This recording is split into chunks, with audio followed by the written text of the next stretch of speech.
with the 8 worldly concerns, even if it is supposedly Dharma actions, such as serving your Guru, etc., etc. It will lead to a collection of good merits, which will fruition into happiness and samsara. But once it fruitions into that happiness and you have received it, the merit is finished. It is used up. It does not exist anymore. Like putting money in a bank account without interest and not replenishing what you are using off your savings. Once the savings is finished, then your bank account becomes zero. So like that, when you do any type of actions free of the 8 worldly concerns, with a relative bodhicitta motivation, that action will lead to enlightenment. So when that action leads to enlightenment, that merit will not finish or be used up until it fruitions into enlightenment. And in order to become enlightened, definitely you need a good body. Definitely you need long life. You need wealth. You need freedom. You need to have the 5 senses intact, etc., etc., etc. So definitely you will get the very necessary conditions to achieve enlightenment if your actions are dedicated toward merit. So without having to directly dedicate it toward samsaric pleasures, you will get samsaric pleasures. Your samsaric life will be easier as you are approaching toward enlightenment. So the merit is used toward its full potential. So if that is the case, we are making so much effort toward the Dharma, all of us. In time we can never buy, time we can never replace, time we can never get again, time we cannot get gift of time. Once that time is over, it is your most precious commodity. Once that commodity is used up, or part of it has been used, it could never ever be replenished again. So you are spending so much time toward the Dharma. You are spending so much energy in reading and studying the Dharma. You are spending so much energy in making offerings, contributing yourself to different Dharma centers, serving your Guru, using your finances, using your energy, your intelligence toward the growth of Dharma. You are doing meditations, practices, offerings, mantras, retreats, pilgrimages. You are spending, in fact, so much of your energy, your time towards the Dharma. I think it would be very good that if we can get the full result of all the energy that we have put into it. If we can get the result of the full energy that we have put into it in the time and energy, the finances, which can never ever be replaced, wouldn't that be better? Wouldn't it be better to have a good life, a long life, health, wealth, position, also a good form, 5 senses intact, and still be going on the road to enlightenment, than just to get good senses, 5 senses intact, human body, wealth, position, and it stops there? Wouldn't it be better to have number 1 than 2? Whether you have number 1 or 2 totally and fully depends on your motive, not the action. So we must get out of this kind of thinking that simply by going to temples and making offerings, not thinking, not training the mind, not changing the motive, simply by doing these actions, it is Dharma in itself and it brings good results. It does bring good results. Anything you do in relation to Dharma will bring good results, there's no doubt. But the degree of the results you receive is the difference. The degree. So if we can receive 100%, why not? Why not? Since we are already doing the actions, since we are already engaged in the actions, since we are already involved in the actions, why don't we get 100% of the benefits that can be accrued from the actions? So since we're putting so much effort, time, energy, sacrifices, finances, so much toward the Dharma, even being here tonight is so much effort. We're cramped in a small room, hot, suffocating, no refreshments, 1 bathroom. If you queue up, you have to wait 2-3 hours, so don't even queue up, you just hold your bladder. You can go home, take a nice shower, turn on your VCD, watch the television, put on the news, get a massage, sit in your massage chair and sit there and just relax. You can do all of that. You can go home and do that. Why do you have to sit here in a cramped room with a weird Tibetan Lama screaming and shouting at you that you're negative and you're going to hell, cramped on the floor with your knees killing you, sweating to death, and the fan's barely working, and on top of that they light more candles to make it even more hot. Why? So you're making so much effort even tonight. On the positive way, in a real and another angle, you all are making such an effort tonight, and it's Friday night. For the young people here, it's Friday night. It's time to get dressed and go out and have a good time. Hard Rock Cafe. For the middle-aged, it's time to go home and relax and get into your easy chairs and nice, warm, cozy slippers. For the ones a little above that, no offense, it's time to take a Geritol and relax and read the papers and see what's going on in the world. Why are we here in a cramped room, hot, sweaty, with a weird Tibetan monk shouting at us? This is effort. This is incredible effort that you're putting toward the Dharma. Incredible determination, incredible effort, incredible energy and time. Out of everything, time. You're putting toward Dharma. So don't you think that we should get the best, the most, and the highest degree of benefit from spending this kind of time and effort here? And for that matter, with this example of mine, all Dharma practices and all religious practices that we do. How do we do that? How do we do that? We must make sure that we are free of the 8 worldly concerns. Very, very important. If we are free of the 8 worldly concerns, our Dharma will become pure. Our practice will bear fruit. We will not take lower rebirth into the lower realms. Our present life and our future lives will not be spent with uncontrolled attachments and their results. We can enter the Mahayana path. We can reach liberation.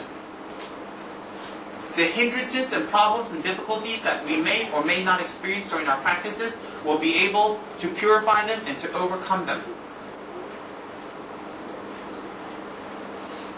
We will be able to gain higher and lower attainments.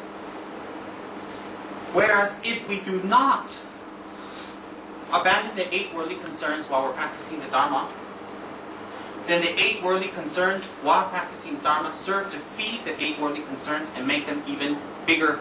And that becomes a huge obstruction to liberation.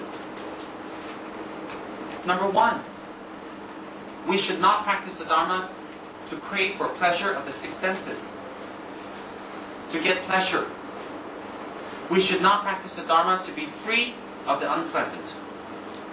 We should not practice the Dharma to hear sweet, ego-pleasing sounds and words.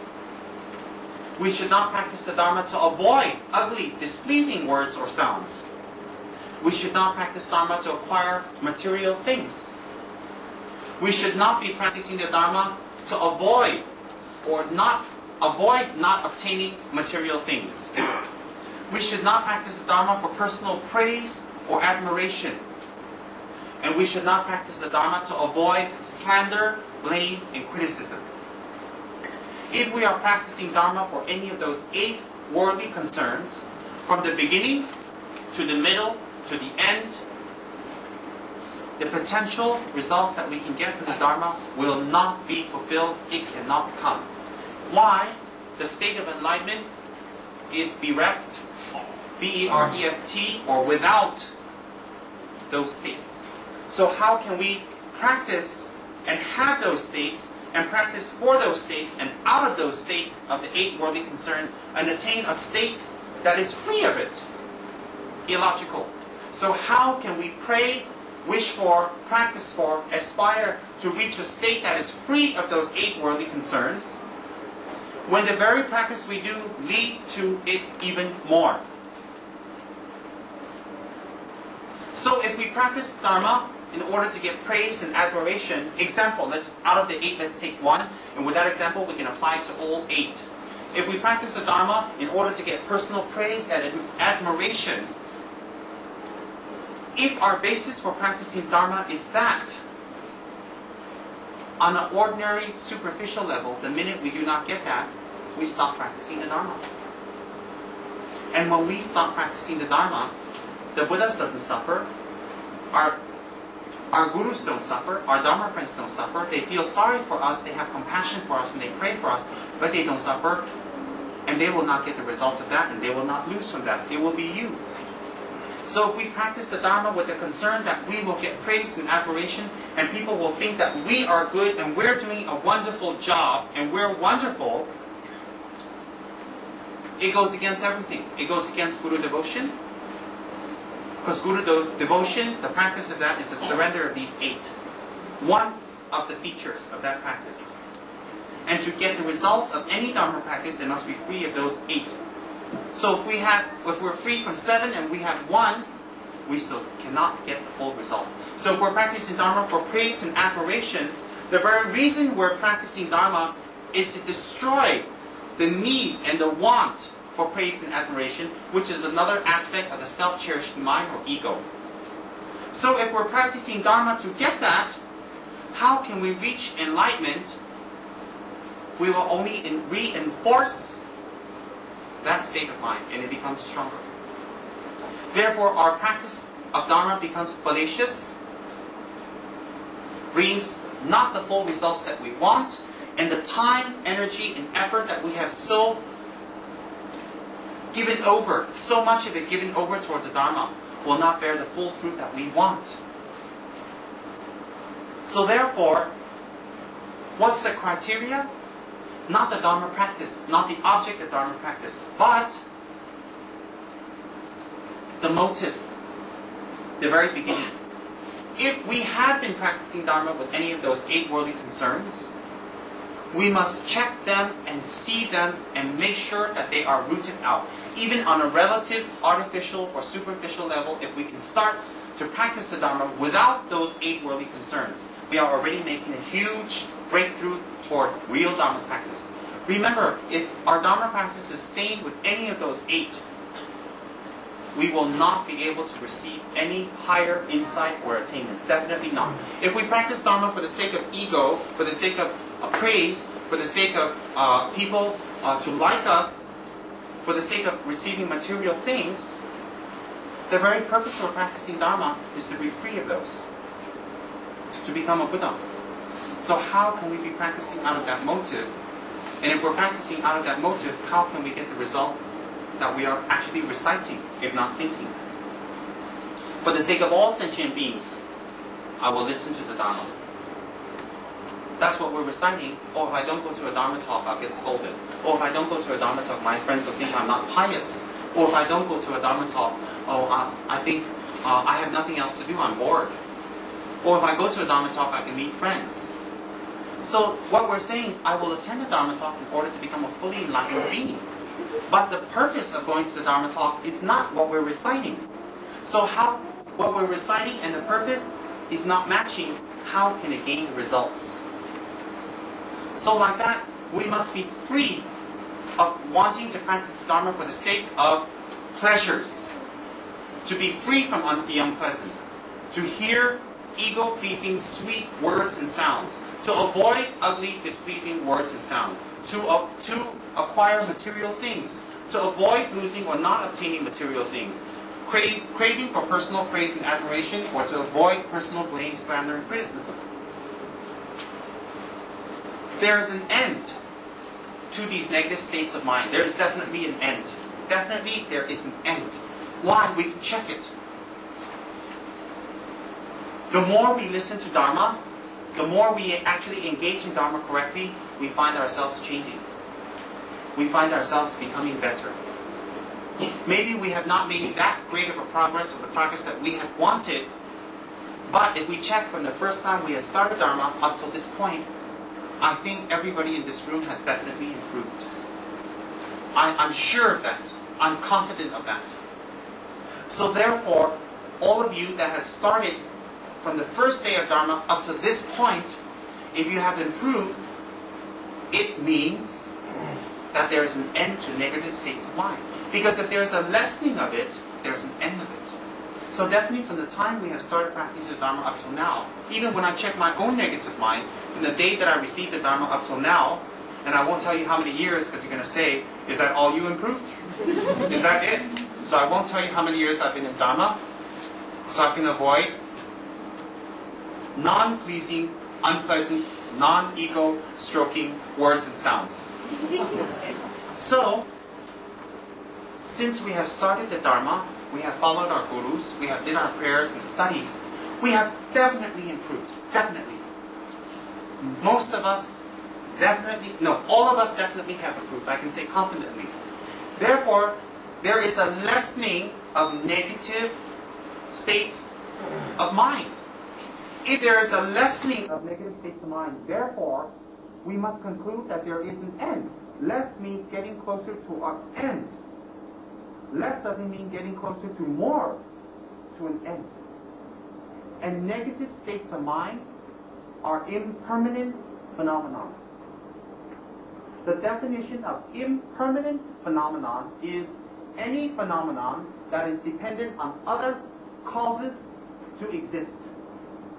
So impermanence or impermanent phenomenon is any phenomenon that is dependent on other phenomena to exist.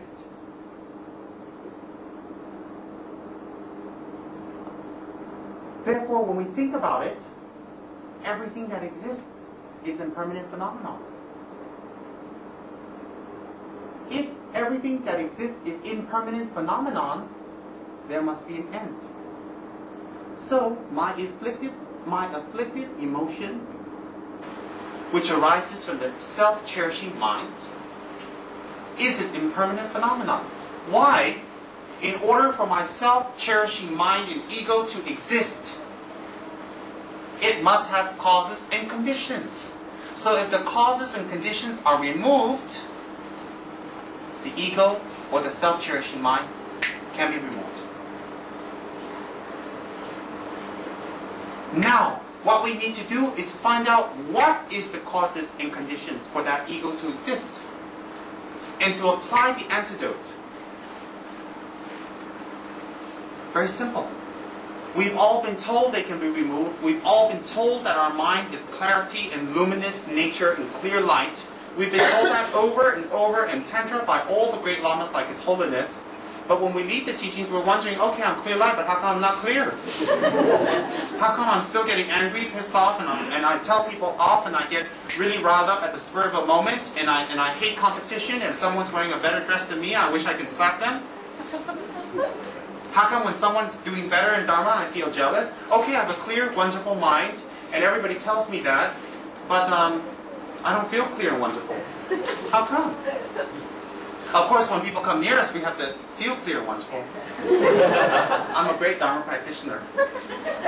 I've done many retreats. I know this prayer, I know that mantra, and my Guru is His Holiness, His Eminence, the Great Enlightened, the emanation of Vajrapani, Vajradhara, everything. And he's very close with me, and he loves me. And I've received his personal mala, and I get to drink something out of his cup, the dew. And I went to retreat with him, and I sat 2 seats away from him, and you were 4. And I get to call on the phone and have direct contact with him. And when I email him, I get a reply. To you. I'm a great Dharma practitioner. And we sit there all bloated and all happy. And then we go to Dharma talks, and we go near our Dharma brothers and sisters, and we tell them, you're not as advanced as I am. Oh no, I'm not so good as you. Okay, you're not. What? Superficial humility. So when we check, how come? Something's wrong. Something's not right. We have to keep checking. We have to be very honest. Are we free of the 8 mundane concerns or 8 worldly concerns when we practice the Dharma? Or is the very practice of Dharma increasing the 8 worldly concerns? if the very practice of Dharma is increasing it, then something's wrong. We are not getting the full benefits that we can get if we practice Dharma.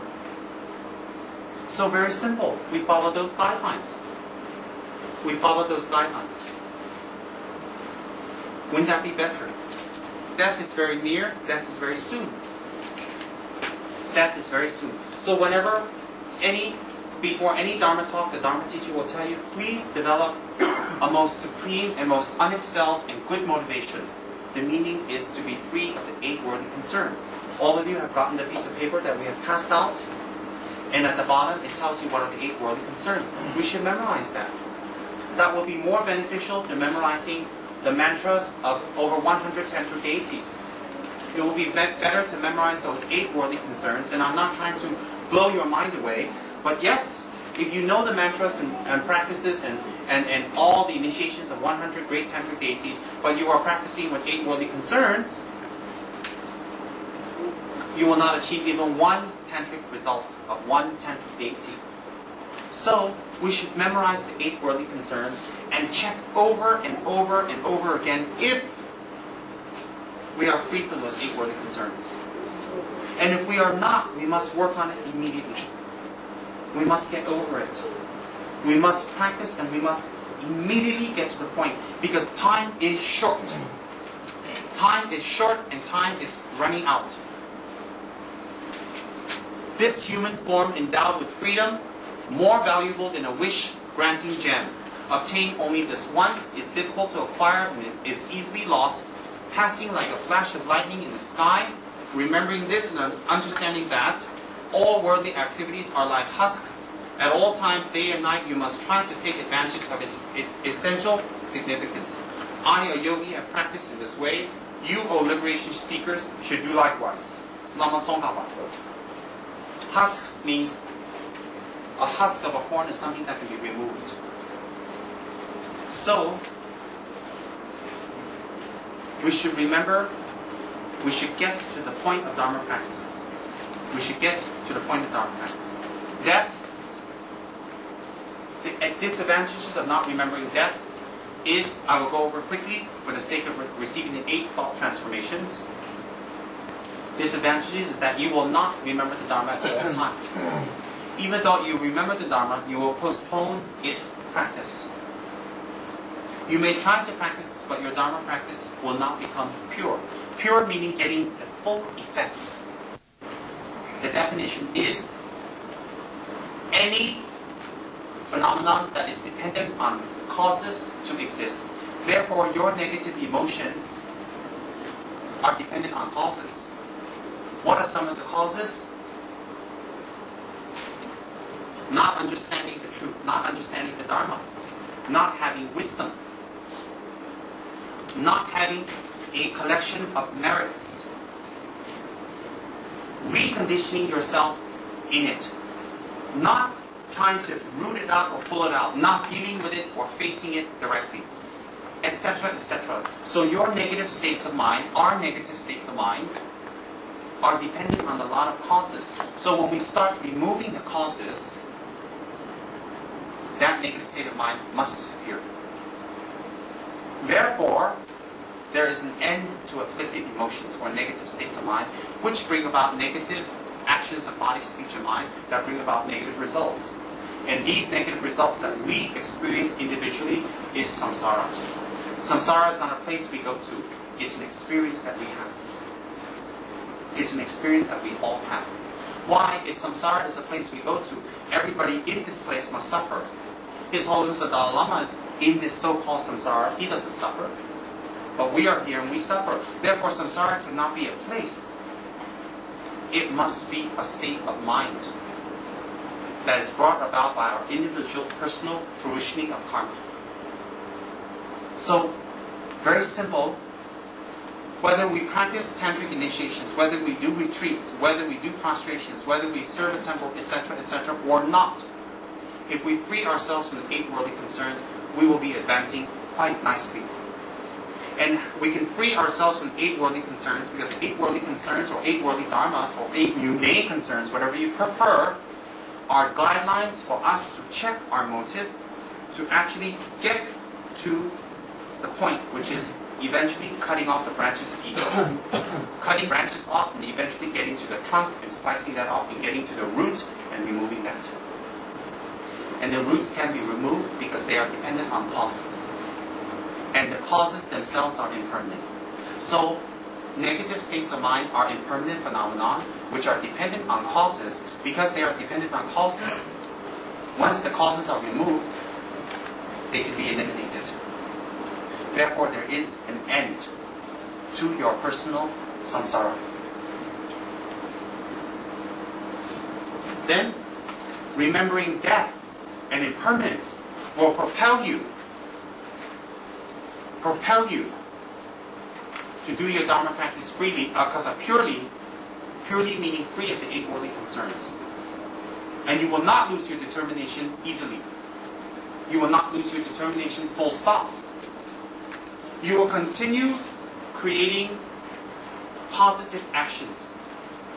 If you are free of the 8 worldly concerns, and you remember death at all times. But if you don't remember death, you will constantly create more negative karma and become more unsuitable for liberation. At the time of death, you will feel intense regret at having wasted your precious opportunity. If you remember death, your Dharma practice becomes very pure. Your Dharma actions become powerful and effective, beneficial in the beginning, beneficial in the middle, and beneficial in the end. And at the hour of death, you will go with satisfaction, knowing that you have spent your life meaningfully, and you will get another meaningful result. That you can live with more meaning. You have to take another rebirth. You definitely have to pass, you definitely have to go on. There's no doubt about that. So we should be more worried about what's going to happen after death than before death. Because whatever is happening before death, we can pretty much see. We have it right now. We should be more concerned about what's going to happen at death. Death is certain. No power in the universe can stop your death. Every person that has been born has died. Even great bodhisattvas and yogis, even the Buddha himself had to die. In 80 years' time, everybody in this room will be dead. Within 80 years' time, every single person in this room will be dead. Some of us, our memories will linger. Some of us, not even a memory or a name of us will linger. And all the actions that we have done to pamper our bodies, to protect our bodies, to protect our friends, so-called friends, and to go against our foes, and all the negative actions we have done for our friends and for our foes, and in the name of Dharma, will follow us. So within 80 years, everybody here will be dead. So what will matter at that time? Some can be tomorrow, some can be next year, some can be in 5 years. And the terrible part is, it's all so uncertain. And therefore, we can't even make plans for the future. We can't even make plans. Although we blindly and ignorantly and delusionally and out of great conditioning, we still make plans. But actually, there are no plans to make. Because the plans are not in our hands. We cannot run away from death. There's nowhere to hide. Secret mountains and caves and forests, huge skyscrapers and vaults, bulletproof glass, etc., etc., cannot protect us from death. There is nowhere to hide. During Buddha's time, there was a great battle going on between the Shakya clan, his own clan, and an opposing clan. And one of the Shakya clan members came up to Lord Buddha and said, "Please come to the war and use your miraculous powers to save the Shakya clan." And Buddha says, "All right." He says, "Call 2 soldiers here, the frontline soldiers here, and stand them next to me." So they called 2 soldiers out of the battlefield, and they were standing next to the Buddha, very confident. Everyone in the Shakya clan was killed and was murdered. They lost the war. They lost the battle. And as the last Shakya soldier was being sliced up by the opponent, the 2 soldiers standing next to Buddha also died. No one shot an arrow at them. No one stuck them with a sword. No one killed them or strangled them. They had to die. So the person that had asked the Buddha why or to save the war, came up and asked the Buddha why. Buddha says, my power is only 50%. Sentient beings' karma is the other 50%. I cannot fight karma. So they all have collected karma to die. Even if they do not have the conditions, they will still die when their time is finished. So everybody else was sliced up in the battle, was speared, was pierced by swords. These two soldiers, even standing next to the Buddha, had to die. Because their time was over and their time was up.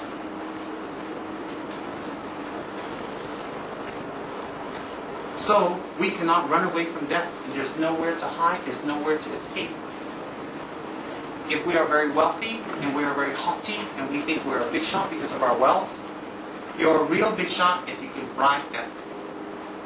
No one has been able to do that. No one. Even if we are strong and powerful, we cannot defeat death. Your strength, your muscular body, and your healthy bodies, and your great, wonderful V-shaped bodies are not impressive, because that death is not going to help. Okay, for the guys, V-shape, for the girls, hourglass. Your hourglass and V-shaped, wonderful, fabulous bodies cannot seduce death. If we have miraculous powers and clairvoyance, we cannot evade death. It's even worse. We know when we're going to die. Oh no, I'm going to be dead tomorrow. You know?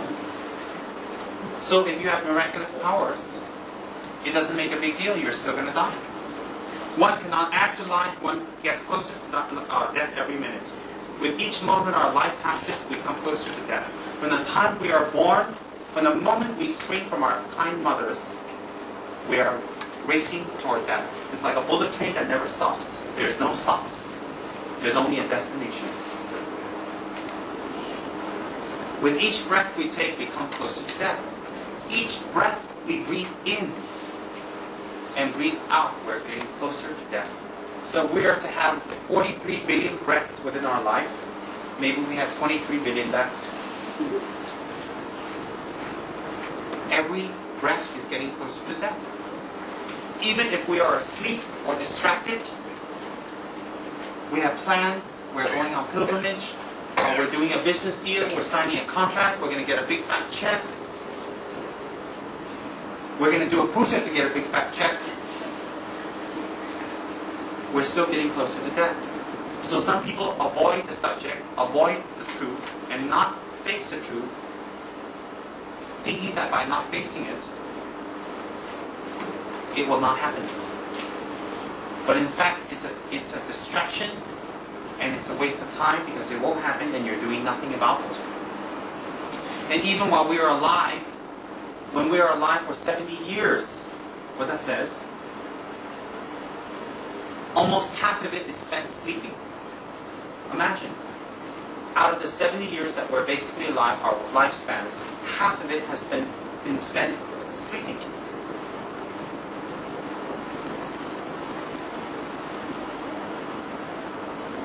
The other half is spent working, eating, quarreling, shopping, traveling, watching television. Very little time is spent on Dharma. And even the time that we spend on Dharma isn't free of the 8 worldly concerns, where we can call it Dharma because it will bear fruits of enlightenment. Even the very time that we spend on Dharma, is it really Dharma? That's how rare and precious Dharma has become. That's how short-termed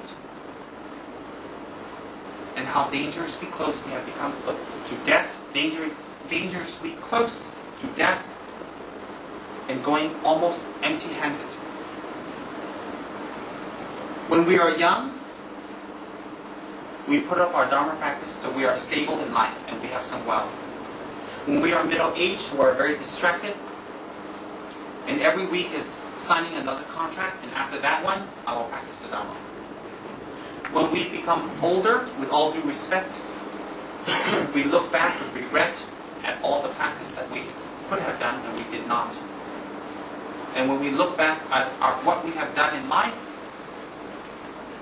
there's not much results, not much to show for it. The lifespan in our time and realm is uncertain. Age is no guarantee. Children or younger people die often before older people. Health is no guarantee. Healthy people die before older people. Just in the last 2 months, a good friend of mine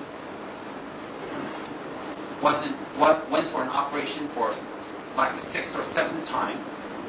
Very sick, very ill. Her husband, very healthy, very strong. Never has to take medicine. She almost died in her last operation, but she didn't die. Now she's okay. She's preparing for another operation. Her husband died. He went to sleep. He had a slight heart attack, and he never woke up. And she's still alive and kicking, and still calling me up.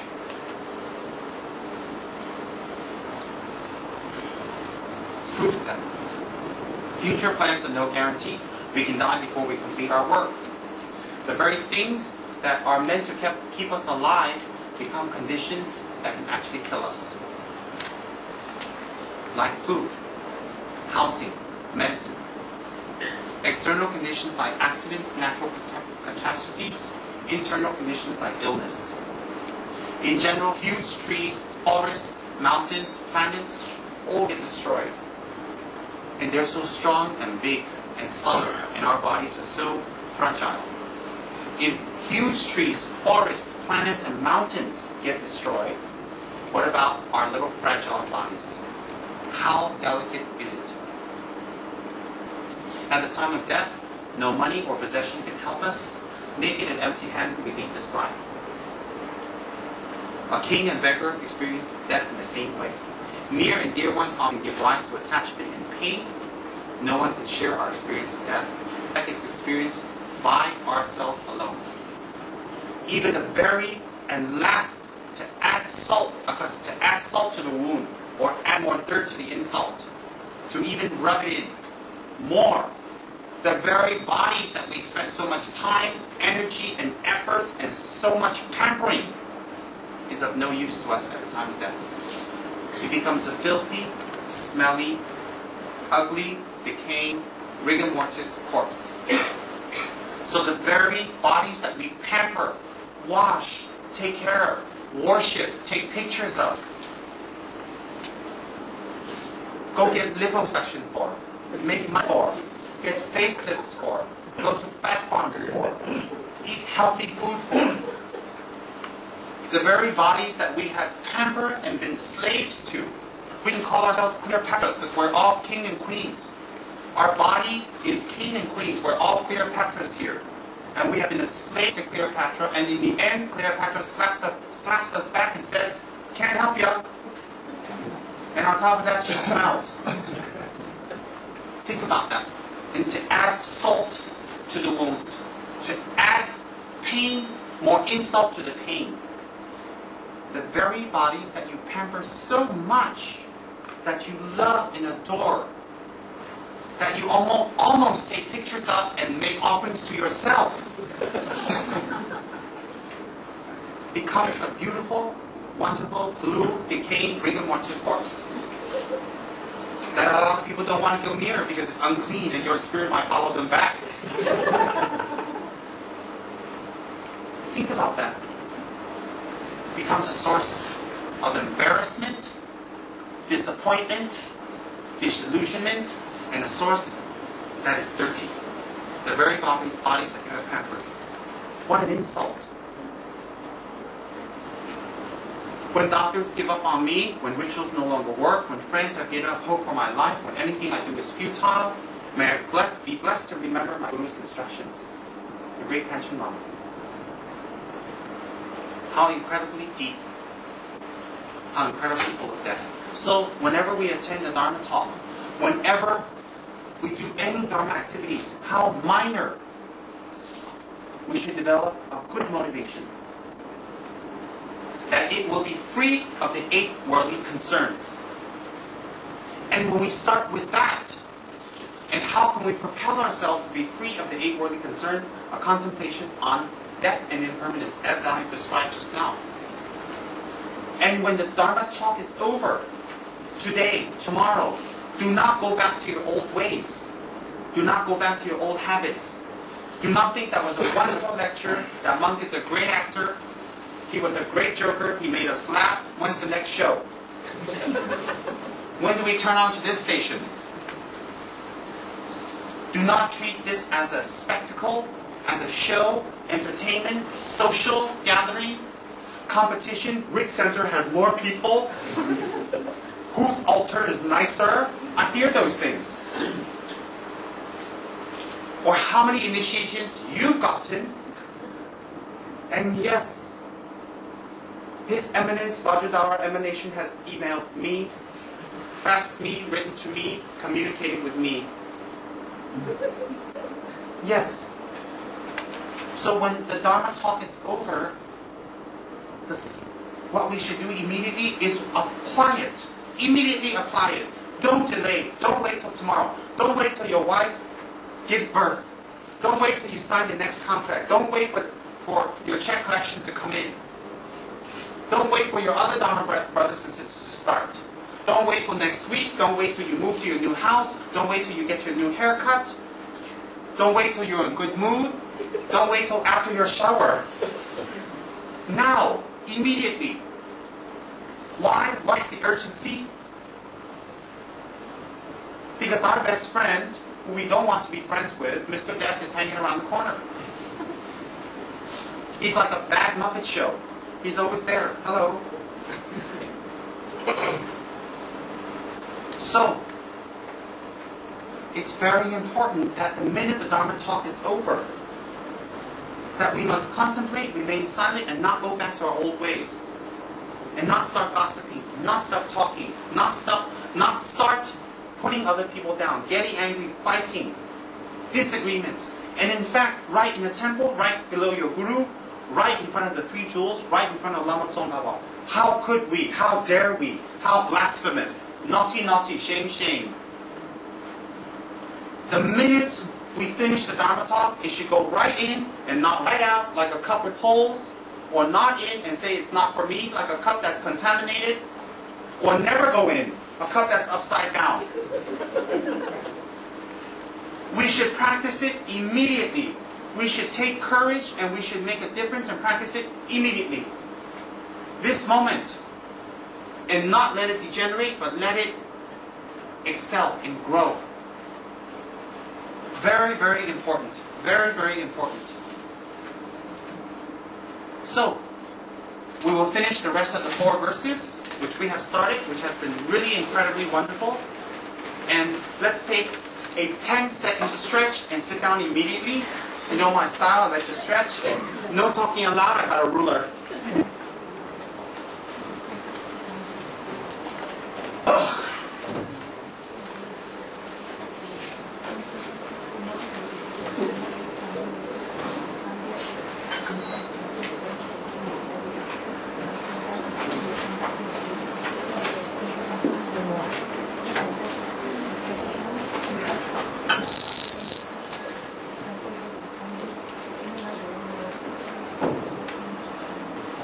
You all have this sheet. 8 verses of training the mind. There's a few new faces. For the sake of the new faces,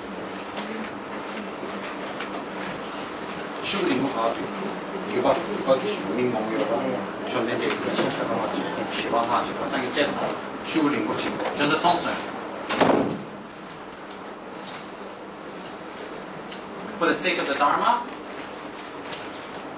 the source of the 8 verses of thought transformation, or the 8 verses of mind transformation, whatever translation that you prefer, originates with Buddha Shakyamuni. So any source, any teachings must quote its source and its lineage. Without its lineage, without its source, without stating it, its validity, it is not proper to teach it. And if it has no source or validity, if it is taught and it is practiced, there will be no results. Absolutely no results. So therefore, the source of these teachings are very, very important. There's a long line of gurus and masters that have practiced these, but prominent among them are the lineage of the teachings on the 8 verses of transforming the mind is Buddha Shakyamuni. After that, the great Arya Asanga, the great Pandit Nagarjuna, the great Bodhisattva Shantideva. Shantideva. After that is Selingpa, the great master Atisha, the great Bodhisattva Katam Gishi, spiritual disciple of Atisha, Gishi Potawa, Gishi Sharawa, Gishi Langritaba, and Gishi Chekawa. Until Gishi Langritamba's time, these teachings were secret, were private, and were exclusive. They were not allowed to be given publicly or taught, or there was no tradition, not allowed, tradition of teaching them publicly, because the thoughts there are so sacred, so incredibly beneficial, and if accomplished, bring great results, that many people would not be able to comprehend them or find the courage to be able to practice them. So until Geshe Lamritamba, through a long lineage, they were never ever taught publicly. When he reached Geshe Lamritamba, he received it orally from his guru. He decided, for the sake of sentient beings in the future, and for these precious teachings not to be lost, he had written them down and disseminated them to his disciples. When he wrote it down and disseminated it to his disciples, after that he passed away.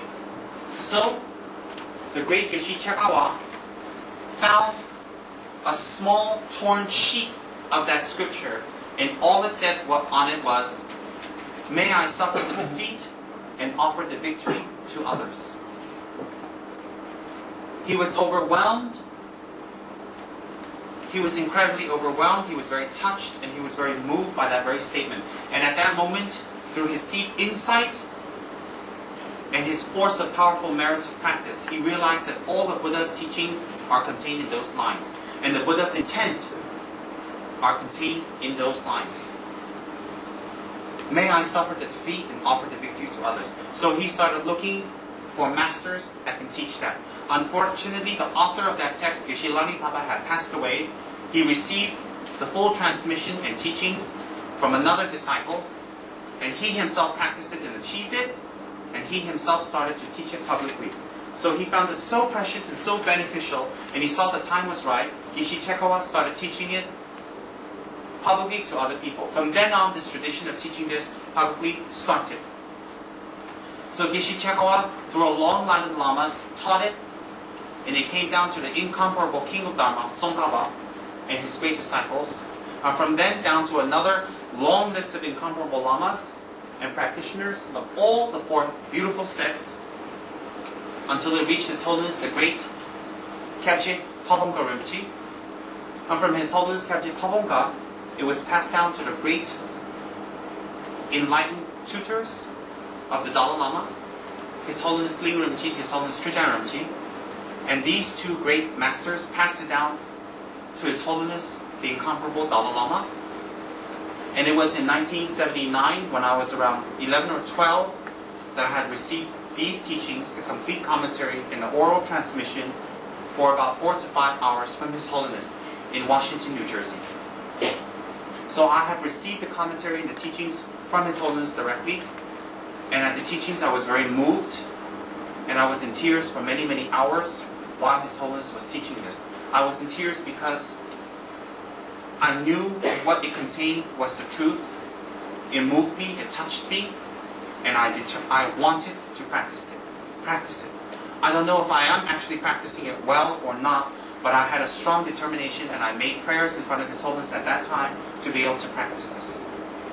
So today, I have the honor again to talk about these teachings to my friends here, friends that I've known for years and new friends. By no means am I saying to you that I'm accomplished in these teachings and therefore I can pass it down to you and the lineage is passed down to you. By no means am I advertising that in any way, shape, or form, and no insinuations in that direction. But what I'm trying to say is, my gurus definitely have practiced it and they are accomplished. So I invoke my gurus' blessings and their great presence, like His Holiness, that you will be able to understand these teachings and practice them in your daily life. If you practice no other teachings and you practice this well, it will definitely confer enlightenment. All the thoughts of Buddha are contained here. So as we've been happily listening to it, and I have been happily sharing it with you for the last 2 days. Today is the third day and the final day on the 8th verse of thought transformation. So please listen with an extremely good motivation, because the teachings are blessed. The lineage is blessed. So if we combine it with a blessed motivation, it will bring blessed and positive results. So we have left off at number 4, isn't it? We have finished number 4, is that correct? Alright. Number 5. When others out of jealousy treat me badly with abuse, slander, and so on, or that like, may I suffer the defeat and offer the victory to others. Again, when I recite it from memory, I memorized it in another translation form. So it might be slightly different, so the meaning is the same, so excuse me on that. When others out of jealousy treat me with abuse, slander, and so on, may I suffer the defeat and offer the victory to others. Let me please read the commentary to that for you. And the commentary is in this beautiful new book by Wisdom Publications. It's called Compassion, the Key to the Great Awakening, Thought Training and Bodhisattva Practices, by one of my root gurus who's living and residing in America, Geshe Tsurim Gyaltsen. So in this text, in this commentary that's been translated, page 38, verse 5, if you shorten it, it means accepting defeat. This verse is one of the most important parts of this practice. It is the verse that inspired Geshe Chekhov to write the 7 points of mind training. If we aspire to full awakening, we have no choice but to do this practice. We need to learn to offer the victory to others, to compliment whatever is noble and good, and to accept defeat and losses ourselves. This is the very foundation of the entire Bodhisattva practice. This is the entire foundation of the Bodhisattva practice. This line is the entire foundation of the Bodhisattva practice. The very reason why we hold Bodhisattva vows. The very reason why we take tantric initiations to hold Bodhisattva vows in order to have guidelines toward becoming a Bodhisattva. The very reason we take Bodhisattva vows is to have guidelines and to promise to follow those guidelines to become a Bodhisattva. So the very purpose we take Bodhisattva vows and have Bodhisattva vows is to become enlightened. So if we practice this line and understand its significance and meaning, then the entire foundation is the entire foundation for your Bodhisattva practices. If we have bodhicitta, this practice comes automatically. Even in samsara terms, if we are able to offer the gain and the victory to others, we will prevail in the end. Even in samsaric terms, ordinary terms, daily terms. Samsaric terms is another name for daily affairs or daily terms. If we're able to offer the gain and the victory to others, we will prevail in the end. We receive the benefits. We all know that this practice is not easy. We all know that this practice is not easy. Indeed, it is one of the most difficult practices. But we have to start somewhere. If we start humbly, then eventually we will be able to do much more. For instance, if we can start by accepting 99% of the benefit for ourselves and give up only 1% to others, we win 99% of the times and let the others win 1%. Even if we have sincere interest in this practice, it is possible for us to achieve results. Even 1%. All the Buddhas of the past, all the Buddhas of the present time, and also all the Bodhisattvas who are at a very high level of realization had very humble beginnings. All the present Buddhas and all the highly realized Bodhisattvas that are existing today had very, very simple and humble beginnings. Some of them even worse than us. For example, Milarepa was a magician that wrought murder, black magic, hailstorms on his enemies. But he became enlightened. We hung out at Hard Rock Cafe and we're not enlightened. He definitely did worse than we did, but he's enlightened. This is something we need to keep in our mind all the time. This is the most hardest practice. When others out of jealousy treat me badly with abuse, slander, and so on, May I suffer the defeat and offer the victory to others. We will always have people jealous of us. We will never be free of it. We need to accept that fact, number one. Why? Because many beings are stuck in samsara. They are stuck in the delusions. They are ignorant of the delusions. They are ignorant of what jealousy can do to them, the harm that it can inflict on them and others. And out of conditioning, thousands and thousands and thousands of lifetimes of conditioning, they have acted out of jealousy. So what makes you think that you have the power for them not to get jealous of you and abuse you and slander you? These people, some of them even have the audacity and the great courage to slander Buddhas, Bodhisattvas, their gurus. So what makes you an exception? What makes me an exception? You are definitely going to be the object of other people's jealousy if you're doing well. Not necessarily that you are at fault, but because their delusions are out of control. And they have no wisdom to control their delusions. And they act out of delusions, and the delusions that they act out of bring negative, unhappy states of existence for them again and again and again. And in fact, by reacting back to these people negatively, you increase your delusions and you increase theirs. So when someone acts badly to you, treats you badly, and you treat them badly back, you are just as bad as them. Your delusions are just as strong as theirs. Your ego and self-cherishing mind is just as strong as theirs. You are not better.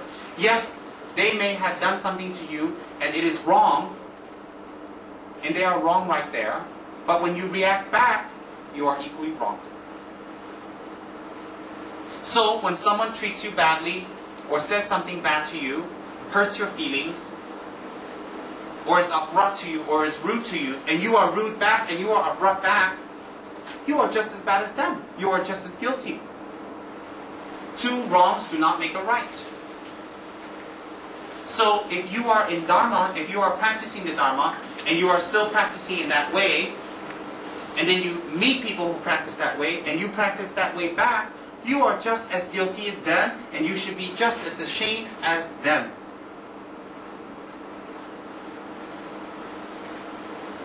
Just as ashamed. And you, in fact, collect the same amount of negative karma that they do. In fact, the same. If they treat you badly, you treat them back badly, what's the difference? Who cares about the cause anymore? The action creates negative results. And the very fact that you treat them back badly, and you abuse them, and you get back at them, the very fact that you do that shows how uncontrolled you are and how much you are without compassion, and you do not consider how they might be suffering. You do not consider their situation. In fact, you are not sensitive to them and their sufferings. And you not being sensitive to them shows how strong your self-cherishing mind is, because you are more important to them, so you do not need to be sensitive to them. So in fact, when someone treats you badly, abuses you, or is rude to you, or is not nice to you, this is the moment for you to check if you are doing Dharma practice. And if you are not, that is the moment to start. If you complain, if you make noise, if you make a big issue of it, if you run around like a chicken with no head, screaming and shouting, you look just as bad. But if someone mistreats you and is rude to you, or does not talk nicely to you, or has not been kind to you, you in fact, as a person trying to practice the Dharma, have found a perfect opportunity to practice the Dharma. What do you think? When everything is good and everybody is polite and nice, that's when you recite mantras and you sit there with your eyes rolling and incense and going, Om. No. When do you practice Dharma? When you are not chanting, when you are not praying, when you are not in retreat, when you are not near your gurus. That is when you practice the Dharma. That is when you practice Dharma. When someone shouts at you, when someone scolds you, when someone is rude to you, when someone has abused you, is hurting you, when someone doesn't agree or oppose you, that's when you practice the Dharma. May I suffer the defeat and offer the victory to others. Why? In that accepting of defeat, you win. Because it shows that your negative mind is becoming less. So when someone reacts negatively to you, and you react negatively back, you are just as guilty, you look just as ridiculous, and you should be just as embarrassed. In fact, you should react back in a way that says, what's bothering you? What happened? Explore, check, have compassion, and see maybe they had a bad day. If they didn't have a bad day and they're oppressed by violence, sins, and sufferings, and they are overwhelmed with their suffering and delusions, isn't that an object for you to treasure, to check, and to practice with? Because without that, how do you practice patience? So if we do not offer the victory to people who treat me with abuse and slander and so on, we're going to be fighting one battle after another battle after another battle after another battle. And we will never ever win the battle, because there's going to be many, many, many people who will treat you in that way. They have treated you in that way. They are treating you in that way. And they will treat you in that way. And whether you practice the Dharma or not, they will still treat you in that way. So even if you're practicing the Dharma, they have, are, and will treat you in that way. So what's the best remedy? Fight back or practice the Dharma? So even if you don't practice the Dharma, they will still treat you in that way, the people that are coming. So what's the benefit here? What's the gain? If you practice the Dharma, you will be able to deal with these type of people. And as a result, you will start improving. You will start changing. You will start becoming a better person. And therefore, you win the ultimate the ultimate war, not the small little battles. And after a while, when you practice enough that even people who are rude and mean to you, and you can still treat them with compassion, you know that you're improving on your practice. You know you're going the right direction. And you should be proud without ego. You should be happy and you should rejoice and dedicate the merits that you can increase that emotion even more, that positive emotion. So, when others out of jealousy treat me with abuse, slander, and so on, may I suffer the defeat and offer the victory to others. When we listen to it, it's beautiful. We praise it. We touch it to our head. We make offerings. We kowtow to it. We kowtow to the people who practice that. We respect the people who talk about that. We respect it. We kowtow to it. We make offerings to it. We make an effort to go listen and learn about it. Why? Because deep down inside, we are good human beings, and we would like to practice that, and we know it's the truth. Because deep down inside, we know that it is correct, it is the truth, and therefore, we admire it and praise it, and we would like to practice it. So the next step is to actually practice it. So the next time when you meet someone with delusions, angersome, hateful, who don't want to cooperate, who are difficult, think about the story I told you about Atisha and that monk that scolded him constantly. We should always think about Atisha and that mean old monk. Every time we want to react back, we should think of Atisha. If you can't remember, we should wear a pendant of Atisha, and when that emotion arises, flash it. We should get statues of Atisha, make pictures of Atisha, and put it in our cars, on our dresser tables, in the living room, in the family room, at work, especially in traffic. We should have pictures of that Atisha to remind us how Atisha treated that monk that abused him so much, and how much we should practice. And Atisha treating that monk so well, he became enlightened, Everybody makes offerings and kowtows and money to him. And we're still working to get that. In fact, we should think about that very carefully. So, and another thing is, any abuse, any unhappiness, and any suffering that you get from others, without a cause, there's no effect. So ultimately, you, yourselves, myself, ourselves, all of us, have created a cause to get that. To be in an environment that gets that. We have done things in our previous lives and in this life to get that, to receive that.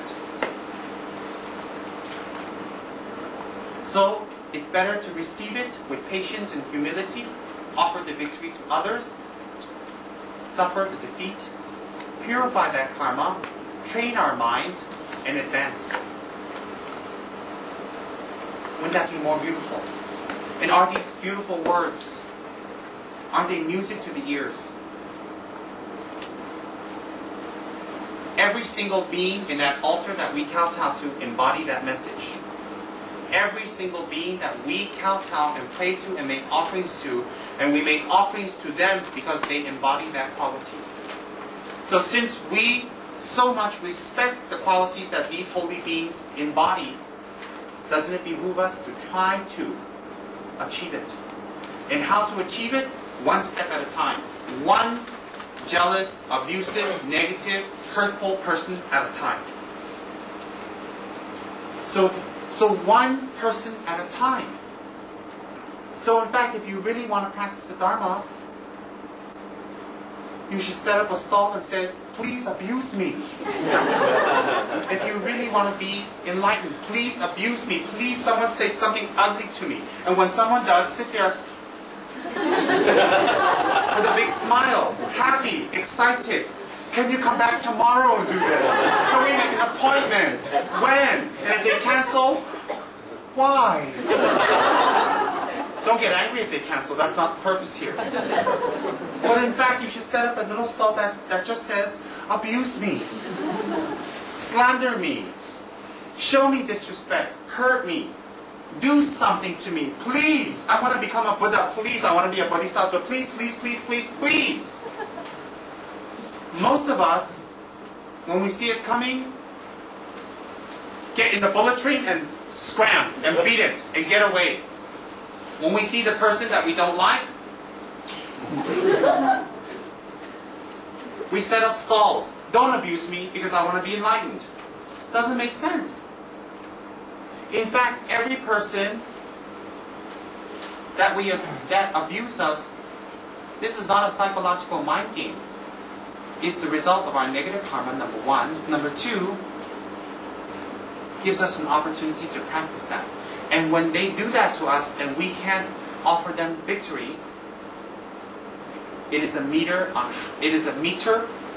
like a petrol meter to see how much we have practiced or not practiced. In fact, so these beings should be held as rare ones, like a precious treasure. Why a precious treasure? Because a precious treasure can confer many material wealth and gifts and comforts. So these beings can confer the 6 paramitas: patience, effort, wisdom, giving, meditative concentration, enthusiasm, etc., etc. They allow you that opportunity. They allow you the opportunity to practice. And in fact, without them, you cannot become enlightened. As I explained to you all my friends on the first day, it is in dependence on all sentient beings that you can gain attainments. It is dependent. So, as I told you, if there's 5 billion people on this planet, and you love 999,999,999, and there's one being that really gets on your nerves and you hate them, guess what? You can't get enlightened. You can't become a Buddha. You can't even get the higher results. You can't get even an ounce of bodhicitta. Forget ultimate bodhicitta, not even relative bodhicitta. Because your enlightenment depends on them. You need an object to have compassion to. You need an object to be compassionate to offer the victory to, so you can be called a bodhisattva. Your label, bodhisattva, depends on them. depends on every single sentient being, kamsa in Tibetan, that exists on this planet, in the three worlds, form, formless, and desire, in all of